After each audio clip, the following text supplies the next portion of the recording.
Riwayat Anies tamat jika sampai dua tokoh ini jadi tandem di Pilpres 2024.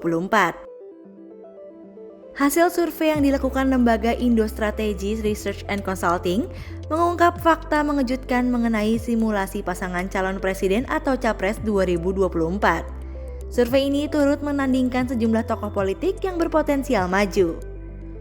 Mengutip wartaekonomi.co.id jaringan suara.com, nama-nama yang dihadirkan dalam survei ini adalah mantan Gubernur DKI Jakarta Anies Baswedan, Gubernur Jawa Tengah Ganjar Pranowo, dan Menteri Pertahanan Prabowo Subianto. Dalam survei, terungkap jika nasib Anies dalam bahaya jika sampai Prabowo dan Ganjar menjadi pasangan di pemilu 2024. Simulasi pasangan Prabowo dan Ganjar tersebut rupanya meraih suara yang sangat tinggi, mencapai 60,3% responden. Adapun survei ini diikuti oleh 1.230 responden dengan kriteria warga negara Indonesia di atas 17 tahun atau yang memiliki KTP. Sementara untuk proses pengambilan data menggunakan metode multi-stage random sampling, survei ini dilakukan pada 27 Oktober sampai 5 November 2022.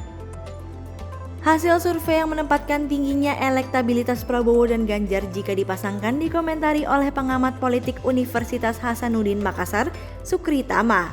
Ia mengaku tak heran melihat hasil survei itu. Hasil survei memang kan sebagai aktor masing-masing kan dua ini berada di atas. Ganjar dan Prabowo itu bersaing dengan Pak Anies. Tiga nama itu yang sekarang sedang bersaing. Jelas Sukri pada Rabu 9 November 2022.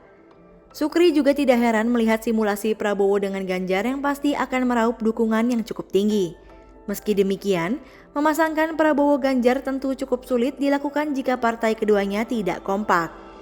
Namun, permasalahannya apakah hasil survei tersebut akan dijadikan oleh masing-masing partai yang berkepentingan untuk mendorong keduanya, kata Sukri. Apakah aktor-aktor yang mau didorong ini juga berkenan untuk berpasangan? Karena Pak Ganjar misalnya kan sedikit di atas, siapa tahu Pak Ganjar merasa posisinya tidak wakil tapi presiden, misalnya. Lanjutnya, terlepas dari itu, Sukri mengatakan pada akhirnya hal tersebut menjadi tugas partai yang bakal hitung-hitungan. Nantinya akan terlihat bagaimana otak-atik setiap partai politik terkait tokoh yang didukung mereka. Tapi pada prinsipnya, salah satu hitungan parpol nantinya siapa yang akan didukung dan bagaimana komposisinya, tandasnya.